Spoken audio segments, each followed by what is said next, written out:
de revenir sur son ancien coéquipier à l'entame des derniers tours puisqu'il passe actuellement au niveau de la ligne. Voilà l'homme de tête qui repasse maintenant à 5 tours de l'arrivée. Il a fait des écarts, cette fois il s'envole, alors que Julien Leclerc est en train de prendre le dessus maintenant sur Yann Lecléo qui passe en 3e position.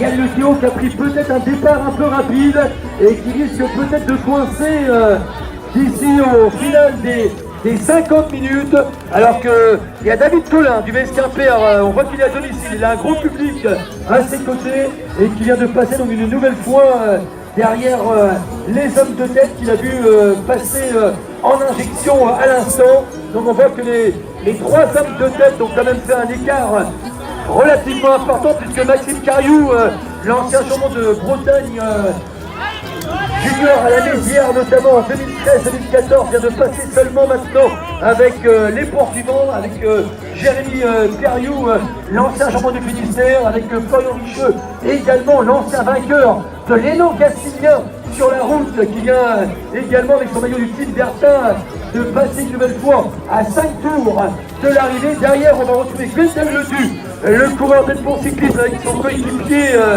notamment Johan Corbillon, qui raccrochera à la fin de la saison en cours. Et voilà, on profite bien évidemment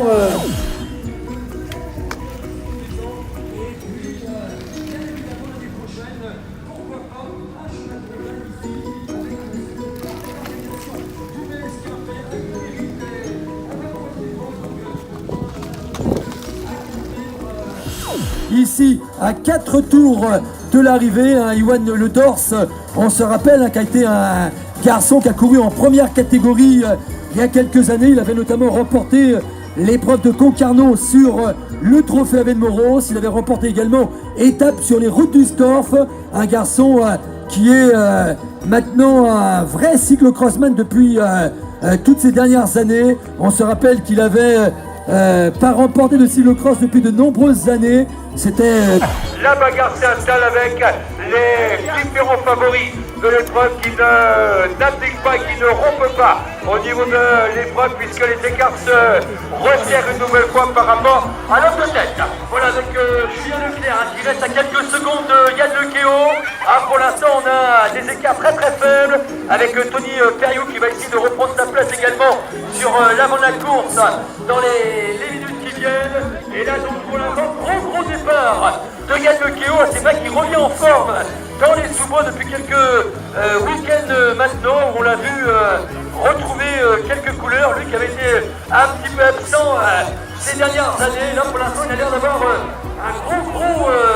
une bonne condition physique. En tout cas il est passé très solidement sur la côte d'arrivée, alors qu'on retrouvait Julien Leclerc également bien positionné dans la roue de Yann Lecléo à l'instant. Et on avait un 3e coureur qui était en train de se rapprocher à l'instant avec Tony Perriou, donc qui était là en 3e position.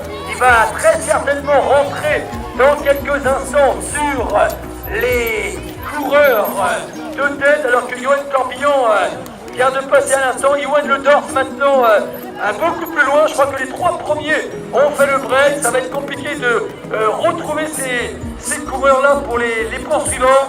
Et donc le podium qui est en train de se dessiner relativement rapidement avec Yann Lecléo, avec Julien Leclerc et avec Tony Perriou. Un Tony Perriou qui est en train de refaire surface après un mauvais départ tout à l'heure et qui devrait donc faire honneur à sa position de favori numéro 1, le coureur du VC Pays de Loudéingue, qui s'est imposé notamment à Carlouan sur la première manche du trophée régional et à Auray et également dans le Morbihan.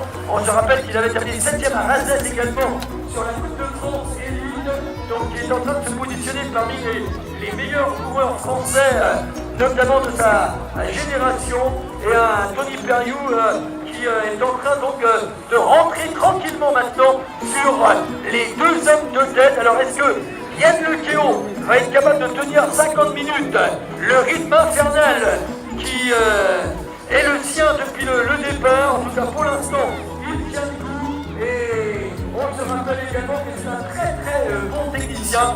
Il avait remporté notamment l'Indoor de Carin il y a quelques années. Et dans sa roue, on retrouve Julien Leclerc qui est revenu donc à l'EC20 depuis quelques jours maintenant et qui va très certainement également avoir son mot à dire dans la bagarre finale pour ce podium.